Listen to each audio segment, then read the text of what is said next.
Hi and welcome to this video session. Today I talk about self-compassion, part 1, and I will introduce you to the topic. So it is really about getting an overview of self-compassion and why it is important for you to integrate that into your life.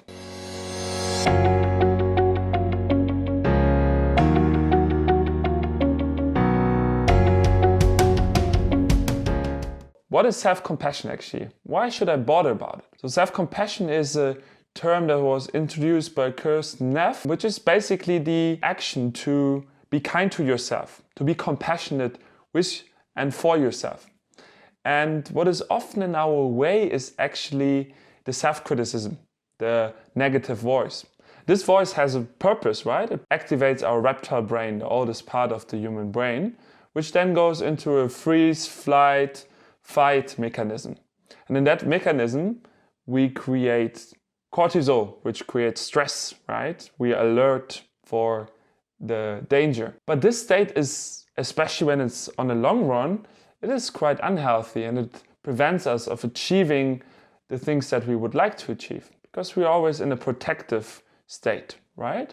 And self-criticism is actually fueled by the way we live nowadays, right? We see all the perfectionism out there on Instagram where people show only the best sides of themselves. No one is daring to make a picture of their failures. So we only see this bright world and we try to compare ourselves. And that really hinders us from flourishing, that hinders us of seeing the greatness within ourselves. So self-criticism is actually a very toxic habit that we create over time. What is self-compassion now and how can we use self-compassion in order to reduce or at least regulate our self-critical voice? Self-compassion expert Kirsten Neff gave us 3 components of self-compassion. So the first part is kindness.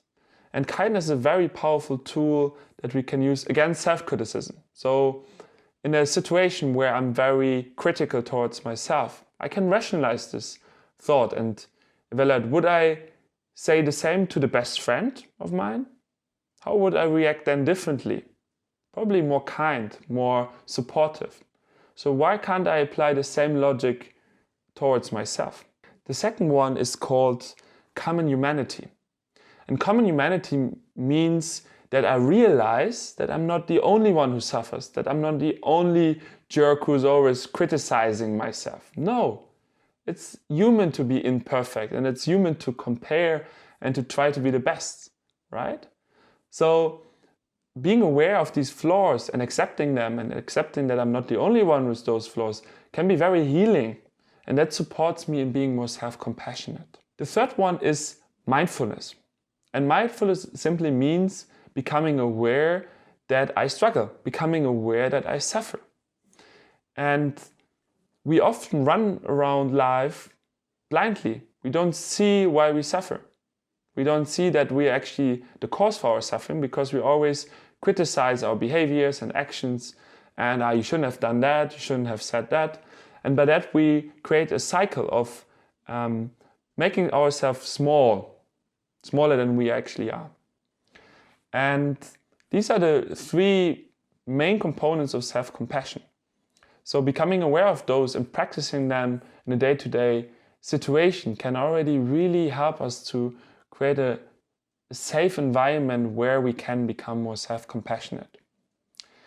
And if you feel like, I want to practice it, no worries. I will upload a second video where I will talk about a very practical exercise that can support you in enhancing or actually stimulating self-compassion in your life. So, if you like this video, a second version about self-compassion will come very soon. Subscribe to my channel, leave a comment, and thanks for watching.